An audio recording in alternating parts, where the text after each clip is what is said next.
누가복음서 12장 16절입니다. 그리고 그들에게 비유를 하나 말씀하셨다. 어떤 부자가 밭에서 많은 소출을 거두었다. 그래서 그는 속으로 내 소출을 쌓아둘 곳이 없으니 어떻게 할까 하고 궁리하였다. 그는 혼자 말하였다. 이렇게 해야겠다. 내 곡간을 헐고서 더 크게 짓고 내 곡식과 물건들을 다 거기에다가 쌓아두겠다. 그리고 내 영혼에게 말하겠다. 영혼아, 여러 해 동안 쓸 많은 물건을 쌓아두었으니 너는 마음 놓고 먹고 마시고 즐겨라. 그러나 하나님께서 말씀하셨다. 어리석은 사람아, 오늘 밤에 내 영혼을 내게서 도로 찾을 것이다. 그러면 내가 장만한 것들이 누구의 것이 되겠느냐? 자기를 위해서는 재물을 쌓아두면서도 하나님께 대하여는 부여하지 못한 사람은 이와 같다. 어떤 사람이 예수님께 와서 부탁을 했습니다. 자기 형제가 유산을 독차지하려고 하고 있으니까 예수님께서 자기 형제에게 그 유산을 자기 자신과 나누게 해달라고 말씀해 주세요라는 부탁을 하러 예수님께 왔습니다. 예수님께서는 그 사람의 부탁을 거절하셨죠.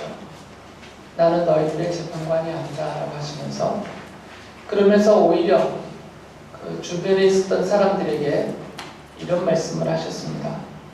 누가복음서 12장 15절에 보면 너희는 조심하여 온갖 탐욕을 멀리하여라. 재산이 차고 넘치더라도 사람의 생명은 거기에 달려있지 않다. 아마도 예수님께서는 이 사람의 마음을 알고 있었던 것 같고요. 또 유산을 독차지하려고 했던 그 형제에 대해서 예수님께서는 또 정죄하심도 담겨져 있는 말씀인 것 같습니다. 유산을 독차지하려고 했던 형제나 또 그것을 나눠달라고 부탁하는 이 형제나 모두가 다 그 재산에 대한, 아마 재산이 꽤 될 것 같은데, 그 남겨진 재산, 곧 유산에 대한 서로 갖고 싶어하는 그런 탐심이 있었다라고 보셨던 것이죠. 그래서 예수께서는 탐심, 곧 탐욕을 멀리하여라 라고 말씀하셔서요. 그러면서 하신 말씀의 그 이유를 밝혀주셨습니다. 많은 재산이, 그리고 그 갖고 있는 많은 재산에 사람의 생명이 달려있지 않기 때문이다 라고 말씀하셨어요. 그러면서 비유를 하나 말씀하셨습니다. 이 비유를 말씀하시면서 예수께서 하신 그 말씀의 뜻을 풀어주셨죠. 그 비유의 내용은 간단합니다. 어떤 부자가 소출을 많이 거뒀어요. 풍년이 들었겠고 또 평소 거뒀던 소출보다도 훨씬 더 많은 소출을 거두었습니다. 그러다 보니까 기존에 있던 그 곡식을 저장하던 곡간이 모자랐어요. 평소에는 충분했던 곡간이 이번에는 너무 많이 소출을 거두다 보니까 부족했던 거죠. 그래서 이 사람이 계획하기를 곡간을 더 크게 늘려짓자. 조그만 있던 곡간을 더 크게 늘려짓고 자기가 얻은 모든 소출과 갖고 있었던 모든 물건들, 재산들을 그 곡간 안에 다 모아두고 이제 스스로가 자기 자신에게 말을 하는 거죠. 이제 내가 먹고 쓸 것을 충분히 준비해놨으니까 이제부터는 내가 마음 놓고 먹고 마시며 즐겨야 되겠다. 이런 계획을 세웠던 거죠. 예수님께서는 비유 중에 하나님의 말씀을 이렇게 전하셨습니다. 20절에서 말씀하셨어요. 어리석은 사람아, 오늘 밤에 내 영혼을 내게서 도로 찾을 것이다. 그러면 내가 장만한 것들이 누구의 것이 되겠느냐. 이 사람은 자기 자신을 위해서 곡간도 크게 짓고 또 많은 수출을, 그리고 많은 재산과 물건을 잔뜩 놓아두었지만, 그리고 그것이 이제 자기에게 안락과 행복과 생명을 보장할 것이라는 생각을 가지고 이제 마음 놓고 즐거워하고 있는 바로 그때 하나님께서 하시는 말씀이에요. 만약에 오늘 너의 생명을 내가 거두어 간다면 네가 준비한 이 모든 것들이 도대체 무슨 의미가 있느냐 이거죠. 너에게는 어떤 의미가 있느냐라는 말씀입니다. 그러면서 예수님께서 마지막에서 말씀을 덧붙이셨죠. 이 비유는 자기 자신을 위해서는 재물을 쌓아두면서 하나님을 하늘에다가는 하나님께 대하여는 부유하지 못한, 그러니까 하나님을 향하여서는 아무것도 쌓아두지 못한 그런 사람들이 바로 이 어리석은 이 부자와 같다라고 말씀하셨어요. 예수님께서는 이 비유를 말씀하시면서 탐욕을 멀리해야 된다라고 말씀하셨어요. 특히 여기서 말씀하셨던 탐욕은 지금 재산과 관계되어져 있죠. 그런데 성경 전체를 보면 예수님과 또 사도들이 우리 성도들에게 깨우쳐 주시는 말씀들을 종합해 보면 이 탐욕은 물질에 대한 것만을 말씀하시지 않았습니다. 사회적인 지위나 또 명예나 또는 사람을 얻는 것이나 이런 모든 영역에서 탐욕을 멀리하라라는, 탐욕을 품지 말아라라는 그런 말씀을 해주셨어요. 탐욕의 뜻은 우리가 다 알고 있습니다. 더 많이 가지려고 하는 것이 탐욕이죠. 더 많이 가지려고 하는 것. 할 수만 있다면 나의 수중에 더 많은 것을 담아두려고 하는 마음. 그 과정에서 자신의 필요를 생각하지 않습니다. 그러니까 내게 무엇이 얼만큼 필요한지를 생각하지 않아요. 만약에 나에게 요만큼이 필요하다라고 하면 그것만 채우면 되거든요. 근데 이런 생각을 아예 안 하고 더 보이는 대로 더 많이 가지려고 하는 거죠. 그리고 또 한 면에서 본다면 다른 사람의 사정을 별로 생각하지 않습니다. 한정되어 있잖아요. 물건들이라는 게. 그럼 이 재물이 한정되어 있는 데에서 나도 이만큼이 필요하겠지만 다른 사람도 그만큼이 필요하잖아요. 그러면 설령 나의 필요를 다 채우지 못하더라도 다른 사람의 필요한 부분을 내가 양보해서 놓아두고 내 것만 내게 일부분이겠지만 완전치는 않지만 일부분만 담는 것, 이것은 괜찮은데 다른 사람은 생각하지 않는다는 거죠. 나의 필요를 다 채워버리면 다른 사람의 필요를 채워줄 것이 남지 않는다고 하더라도 나는 나의 필요를 채우겠다고 다 채우고 자기가 가지고 온다는 겁니다. 이런 걸 탐욕이라고 불러요. 탐욕은 단순하게 보이는 대로 더 많이 갖겠다, 이 정도의 차원이 아니고 다른 사람의 필요를 생각하지 않고 보이는 대로 내가 더 가지려고 하는 것, 이런 게 탐욕이라는 거죠. 아이들끼리 이렇게 서로 나눠주는 모습은 정말 놀랍습니다. 사실 아이들이 잘 못 나눠주거든요. 모든 게 내 거라는 생각이기 때문에, 다 내 거라는 생각이기 때문에 다른 아이들에게, 친구들에게 이 꼬맹이들이 자기의 먹을 것, 장난감 이런 것들을 나눠준다는 것은 놀라운 일이에요. 쉽지 않습니다. 아이들에게도 어려운 일이고 어른들은 더더욱 어려운 일입니다. 또 하나의 문제는 이 탐욕은 계속 더 커진다는 거죠. 왜 계속 커질 수밖에 없냐면 이 필요를 자기 스스로 누려가기 때문에. 처음에는 요만큼만 필요했어요. 그래서 요만큼의 필요를 채웠는데 근데 여기서 끝나지 않고 이걸 채우고 나니까 다른 게 더 필요해진 거죠. 그러면서 계속 자신에게 필요한 것들을 계속 이게 늘려가고 이왕이면 더 좋은 것 하면서 더 높여가죠. 늘려가고 높여갑니다. 이건 저도 마찬가지예요. 모든 사람에게 있는 속성이에요. 그러다 보니까 나의 필요를 채우겠다 여기서 멈출 수가 없어요. 채운다고 끝나는 게 아니죠.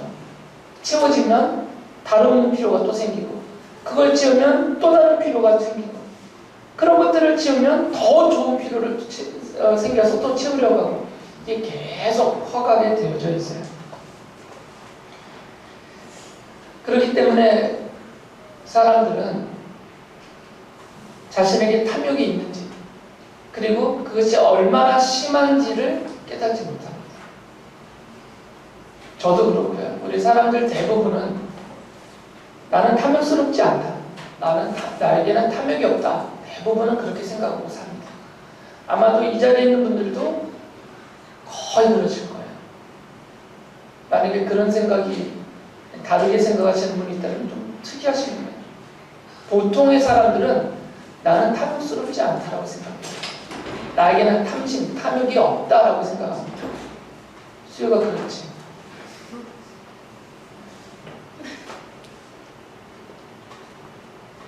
기껏 인정을 해도 그냥 나의 필요를 채울 뿐입니다. 내게 이게 필요해서 채울 뿐입니다. 이 정도지 그걸 탐욕이라고 인정하지 않거든요. 그 이유는 말씀드렸듯이 필요가 점점 늘어나기 때문에 필요는 계속 늘어나니까 여전히 부족하거든요. 내 생각으로는. 그러니까 나는 탐욕스럽지 않다가 되는 거죠. 전도자는 전도서 5장 10절에서 이렇게 말씀합니다. 돈 좋아하는 사람은 돈이 아무리 많아도 만족하지 못하고 부를 좋아하는 사람은 아무리 많이 벌어도 만족하지 못하니 돈을 많이 버는 것도 못되다. 이 이유를 설명해 줍니다. 왜 자꾸 이렇게 필요를 늘려가면서 계속 탐욕을 멈추지 못하느냐. 우리가 만족함이 없기 때문에. 벌어도 만족함이 없고 가져도 만족함이 없다는 거죠. 그러면 필요는 여전히 계속 더 늘어나가기 때문에. 이처럼 탐욕이라는 것은 만족과 한계점이 없습니다. 거기까지만 채우면 나는 이제 더 이상 필요한 게 없다. 이런 한계점이 없어요. 실제로 이 정도까지면 됐다라고 하는 그 지점에 가면 또 나의 필요는 저만큼 가 있게 되어 있어요. 한계점이 없습니다. 그래서 갈수록 더 커져가고 더 심해져 갑니다. 그래서 예수님께서 이 재물에 대한 탐욕과 하나님 아예 견주면서까지도 말씀하셨어요. 그 정도로 이것이 우리에게 심각하기 때문에요. 마태복음서 6장 24절에서 이렇게 말씀하셨죠. 아무도 두 주인을 섬기지 못한다. 한쪽을 미워하고 다른 쪽을 사랑하거나 한쪽을 중히 여기고 다른 쪽을 없이 여길 것이다. 너희는 하나님과 재물을 아울러 섬길 수가 없다. 이 재물에 대한 탐심은 결국 그 재물이 자기 인생의 주인 노릇하도록 주인의 자리를 내어놓게 되기 때문에 하나님과 견줄 만할 정도라는 거죠. 우리 인생에 있어서 본다면 내가 하나님을 나의 주인으로 모시고 그 주인의 뜻을 받들며 살아가겠다라는 이런 면에 견주어진다는 거예요. 이 재물에 대한 탐심이. 그 탐욕이 나를 사로잡아서 그것을 얻도록까지 계속해서 나를 끌고 가기 때문에, 내가 끌려다니기 때문에 하나님과 견줄 정도의 강력한 그런 위치에 있다라는 것입니다. 그래서 잠언서에 보면 이 지혜자가 이런 생각 자체를 끊어버리지 않으면 결코 탐욕에서 벗어날 수 없다라고 이렇게 말을 해요. 부자가 되려고 애쓰지 말고 그런 생각을 끊어버릴 슬기를 가져라. 한순간에 없어질 재물을 주목하지 말아라. 재물은 날개를 달고 독수리처럼 하늘로 날아가 버린다. 재물이라는 것이 마치 날개 달린 독수리처럼 한순간에 날아가 버리면 어디로 가는지 찾을 수 없는 것처럼, 독수리가 그렇게 날아가 버리면 못 찾잖아요. 그런 것처럼 이 재물이라는 것은 한순간에 사라질 수 있다는 거죠. 그러니까 아예 처음부터 부자가 되겠다라는 생각을 아예 끊어버리고 애쓰지도 말라는 거죠. 이렇게 말하면 도대체 부자의 기준이 어딥니까? 라고 질문을 하실 텐데요.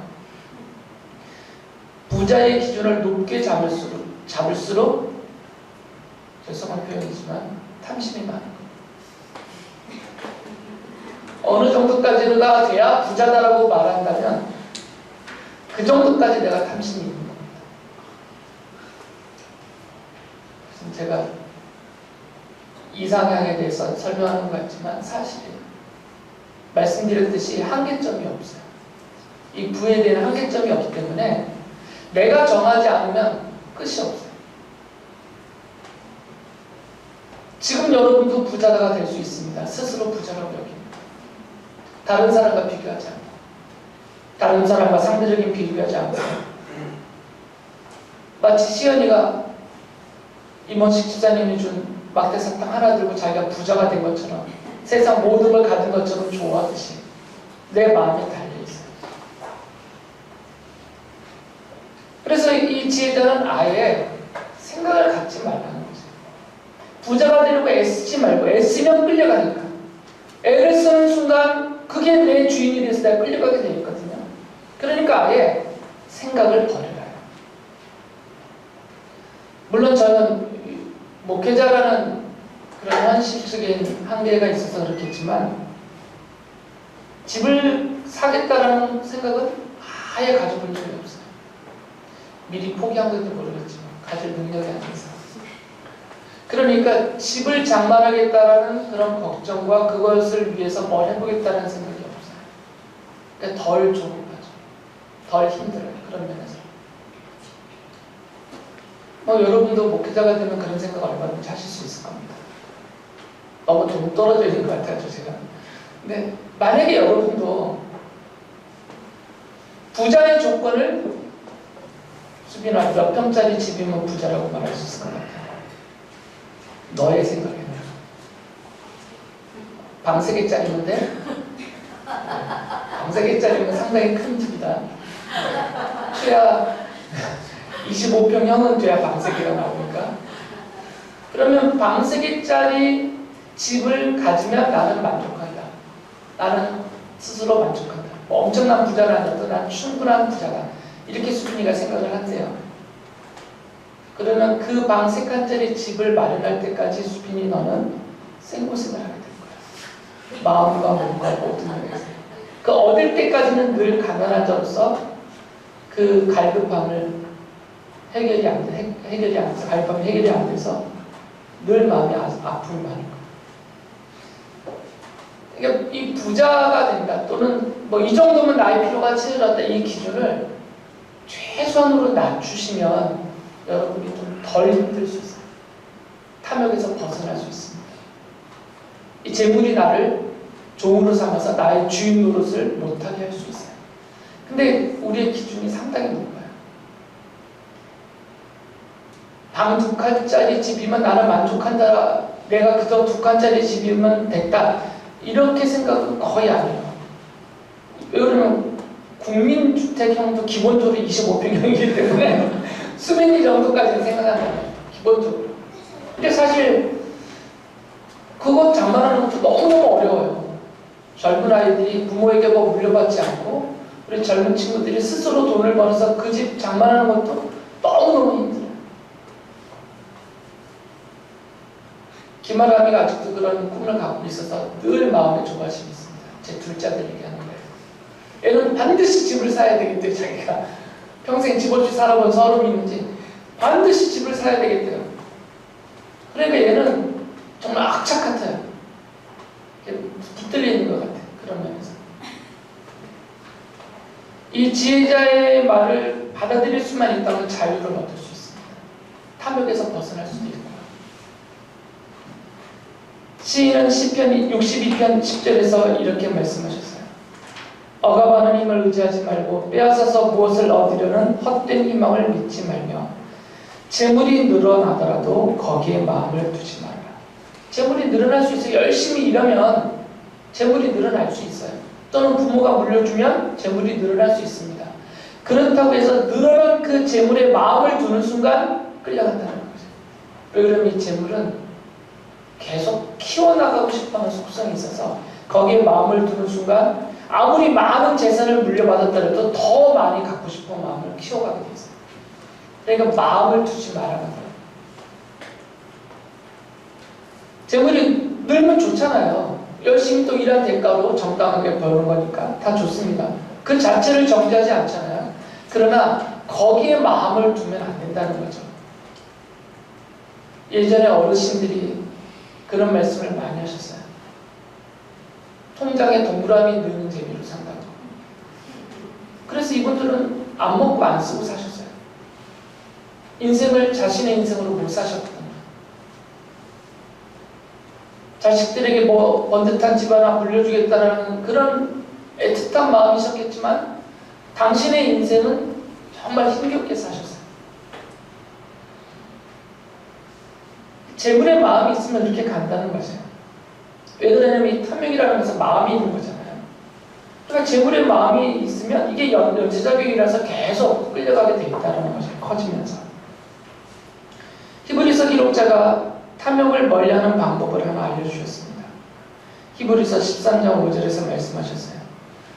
돈을 사랑함이 없이 살아야 하고 지금 가지고 있는 것으로 만족해야 합니다.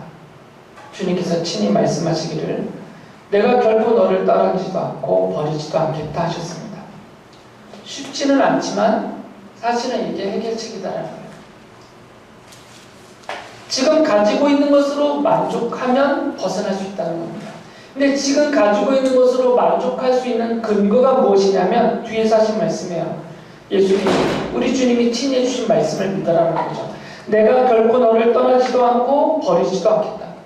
이 말씀을 믿으면, 이 말씀을 확실하게 믿고 이 말씀대로 의지하며 살면 만족할 수 있다는 거죠. 주님께서 약속하신 대로 나를 돌봐주실 것이고 이끌어 주실 것을 믿으면서 살면 자기가 가지고 있는 것을 만족할 수 있습니다.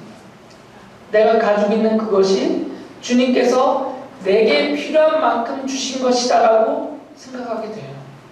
그러면 만족하고 감사하게 된다는 것이죠. 주님이 나를 버려뒀다면, 나를 신경 안 쓴다면 내가 나의 필요를 채우려고 정신없을 것이지만 나를 위해서 십자가에서 그 생명까지 내어주신 주님이 내가 결코 너를 버리지 않고 내가 너를 떠나지 않고 너와 함께 하겠다라고 하신 약속대로 나와 함께 계시다면 나의 필요를 아신다는 거죠. 나의 필요를 아시기 때문에 내 필요에 맞게 주신다는 거죠. 그리고 이미 주셨다라는 거죠. 그러니까 내가 갖고 있는 그것이 얼만큼이냐를 떠나서 나의 필요를 아시는 주님이 내 필요한 만큼 채워주셨다라고 믿어지면 이제 만족하고 감사하게 된다는 거죠. 사도 바울은 한 가지를 더 말합니다. 디모데전서 6장 17절 보면 그대는 이 세상의 부자들에게 명령하여 교만해지지도 말고 덧없는 재물에 소망을 두지도 말고 오직 우리에게 모든 것을 풍성히 주셔서 즐기게 하시는 하나님께 소망을 두라고 하십시오. 덧없는 재물이잖아요. 날개 달린 독수리와 같다고 했잖아요. 이 덧없는 재물에 소망을 둔다는 얘기는 이 재물에 두는 소망이라는 건 뭐냐면 이 재물로 인하여서 내가 생명을 누릴 수 있다. 다시 말하면 내가 이 재물로 인하여서 건강하게 오래 살 수 있다. 이 재물로 인하여서 내 가정이 화목하게 행복하게 살 수 있다. 이 재물로 인하여서 나는 사회적으로도 사람들로부터 존경받으면서 살 수 있다. 이 재물로 인하여서 나는 교회든 세상이든 직장이든 어디서든 나는 명예롭게 살 수 있다. 이런 소망이에요. 이런 소망을 재물에다 두지 말라는 거죠. 왜 그러냐면 재물은 그것을 이루어주지 않기 때문에. 오히려 소망을 하나님께 두라는 겁니다. 하나님께 소망을 두어서 하나님이시니까 내가 하나님을 믿으니까 그 하나님이 나에게 생명을 주실 것이다.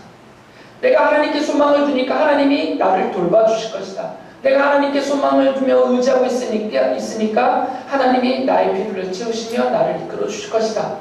이게 된다라는 거죠. 근데 재물은 그것을 주지 않는다는 겁니다. 나의 생각이고 나의 마음일 뿐이지.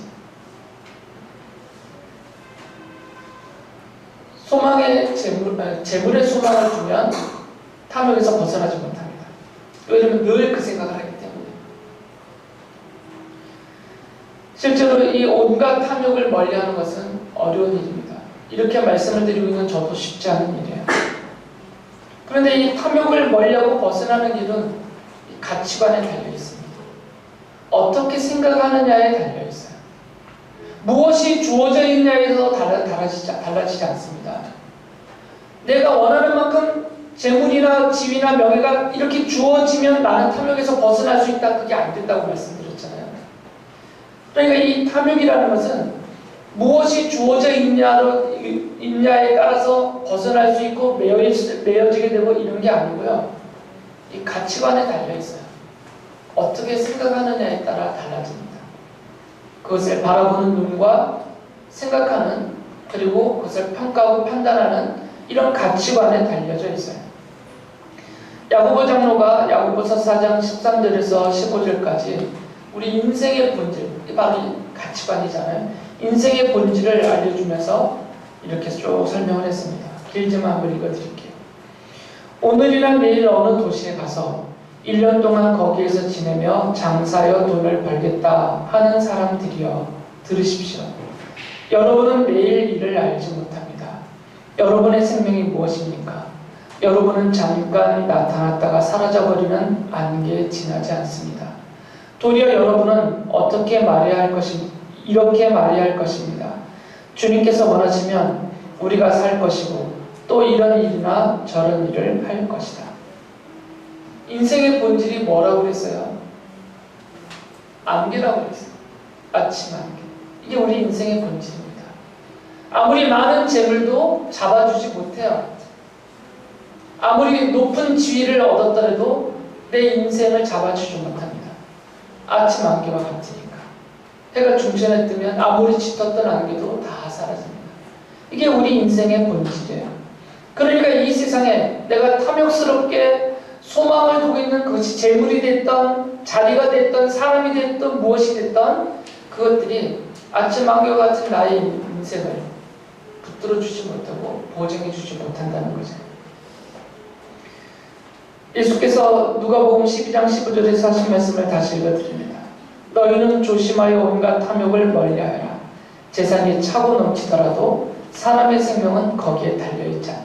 아침 안개와 같으니까 이 많은 재산에 우리의 생명이 달려있지 않다는 거죠. 예수께서 마가복음서 8장 36절 37절에서 이렇게 말씀하셨습니다. 사람이 온 세상을 얻고도 제 목숨을 잃으면 무엇은 이득이 있겠느냐? 사람이 제 목숨을 되찾는 대가로 무엇을 내놓겠느냐? 생명보다 더 중요한 것은 없다는 거죠. 아무리 수억의 재물이 있다더라도 생명보다 더 중요하겠어요. 우리 생명보다 더 중요한 것이 내가 탐욕스럽게 취하고 얻으려는 그것들보다 더 못하겠나요? 생명이 가장 중요하다는 거죠. 시인은 바로 이러한 우리의 생명이 주님의 손에 달려있다고 고백을 합니다. 시편 90편 5절에 이렇게 말하죠. 주님께서 생명을 거두어 가시면 인생은 한순간의 꿈일 뿐 아침에 돋아난 한 폭의 풀과 같이 사라져갑니다. 우리의 생명이 주님 손에 있다는 거죠. 예레미야 예언자는 내가 내 인생의 주인이 아니다 이렇게 말을 하잖아요. 예레미야서 10장 23절에서 말씀하셨어요. 주님, 사람이 자기 운명의 주인이 아니라는 것을 제가 이제 깨달았습니다. 아무도 자기 생명을 조종하지 못한다는 것도 제가 이제 알았습니다. 라고 말해요. 이 모든 말씀들은 한 가지를 가리킵니다. 생명보다 소중한 것은 없는데 이 생명은 많은 재산에 달려있지 않다는 거죠. 많은 재산이 우리의 이 소중한 생명, 온 천하보다도 귀한 우리의 이 소중한 생명을 보장해주지 않는다는 거죠. 사도 바울은 이 사실을 제대로 믿지 못하고 받아들이지 못한, 그래서 이 재물에 대한 욕심 때문에 믿음도 흔들리고 또 고통을 겪고 있는 그런 성도들을 보며 안타까워합니다. 그 안타까워하는 마음을 디모데전서 6장 10절에서 이렇게 말씀하셨어요. 돈을 사랑하는 것이 모든 악의 뿌리입니다. 돈을 쫓다가 믿음에서 떠나 헤매기도 하고 많은 고통을 겪기도 한 사람이 더러 있습니다. 성도들 중에 있다는 거예요. 돈을 쫓아가다가, 재물을 쫓아가다가 그 탐욕에서 벗어나지 못하다가 믿음조차 흔들려버렸다는 거죠. 그리고 믿음이 흔들리면서 세상의 고통을 재물에 대한 탐심과 함께 겪고 있는 그 모습이 안타깝다라는 것입니다. 그런데 이런 분들과는 반대로 사도행전 2장 45절을 보면 반대로 사셨던 분들이 있어요. 정말 탐욕에서 벗어나서 돈을 쫓지 않고 사셨던 분들, 이렇게 기록되어 있습니다. 그들은 재산과 소유물을 팔아서 모든 사람에게 필요한 대로 나누어 주었다. 이 초대교회 성도들입니다. 탐욕을 멀리하고 하나님께 소망을 두면서 자신의 필요보다는 다른 사람들의 그 부족한 필요들을 채워주기 위해서 그렇게 목숨만큼 아까워하는 우리가 아까워하는 그 재산, 이 집과 토지를 팔아서 그것으로 다른 형제들의 필요를 채워줬던 분들이에요. 이분들은 정말 탐욕을 멀리하셨던 분들이죠. 히브리서 기록자는 그분들에 대해서 이렇게 표현합니다. 히브리서 10장 34절에 보면 여러분은 감옥에 갇힌 사람들과 고통을 함께 나누었고 또한 자기 소유를 빼앗기는 일이 있어도 그보다 더 좋고 더 영구한 재산이 있다는 것을 알고서 그런 일을 기쁘게 당하였습니다. 재산이 빼앗기는 것조차도 기쁘게 하겠다는 거죠. 주님을 믿기 위해서. 더 영구한 재산, 하늘에 있는 재산, 바로 하늘에 있는 하나님의 나라잖아요. 그 나라를 소망하면서 믿음으로 살아가면서 가느라 이 땅에서 심지어 자기의 소유, 자기의 재산을 빼앗기까지 했어요. 박해 때 다 빼앗겼죠. 그런데도 억울해하지 않고 오히려 기뻐했다는 거죠. 이 탐욕에서 멀리 떠나신 분들이에요. 실제로 이게 가능했다라는 거죠. 이 탐욕을 멀리하지 않으면 자기의 집과 땅을 팔 수가 없어요. 더군다나 그것을 팔아서 내가 쓰거나 내 아이들에게 주는 것이 아니라 다른 사람들의 필요를 채워주도록 기꺼이 나눠주는 건 못해요. 자기의 소유를 빼앗기면서까지도 어떻게 기뻐하겠습니까? 탐욕에서 멀어지면 가능한 거예요. 그런데 이 성도들이 그렇게 했다는 거죠. 실제로 꿈같은 이야기가 아니라 가능한 이야기다라는 말씀이에요. 사람의 생명과 우리 인생의 행복은 재산에 달려있지 않습니다. 많은 재산에 달려있지 않습니다. 우리의 영원한 생명과 참 행복은 예수 그리스도의 십자가에서 베풀어진 그 하나님의 은혜 안에 있어요. 자, 아시는 말씀을 다시 읽어드리겠습니다. 로마서 6장 23절입니다. 죄의 삭은 죽음이요 하나님의 선물은 우리 주 예수 그리스도 안에서 누리는 영원한 생명입니다. 우리의 생명은 예수 그리스도 안에 있는 것이지 많은 재산에 있지 않다는 거죠. 그렇기 때문에 우리 인생의 본질을 먼저 알아야 됩니다. 성경에 강조했던 것 같아요. 우리 인생은 아침 안개와 같고 한 폭이 풀과 같습니다. 이것을 인정하셔야 돼요. 내 생명이 내 손에 달려있는 것이 아니고 하나님 손에 달려있다는 것을 믿음으로 인정하고 고백을 해야 됩니다. 그리고 우리가 탐심을 갖고 탐욕스럽게 얻고자 하는 이 세상의 온갖 것들도 다 날개가 달려있다. 그렇게 말씀하셨어요. 마치 날개 달린 독수리가 한순간에 날아가 버리는 것처럼 이렇게 헛되게 다 사라질 수도 있는 것들입니다. 결국 우리 인생을 걸만한 것이 못 된다는 것이에요. 그렇기 때문에 성도인 우리들은 어차피 사라지고 빼앗기고 만족함도 주지 못하는 이 온갖 것들에 대한 탐욕을 멀리해야 합니다. 예수님께서 그렇게 말씀하셨어요.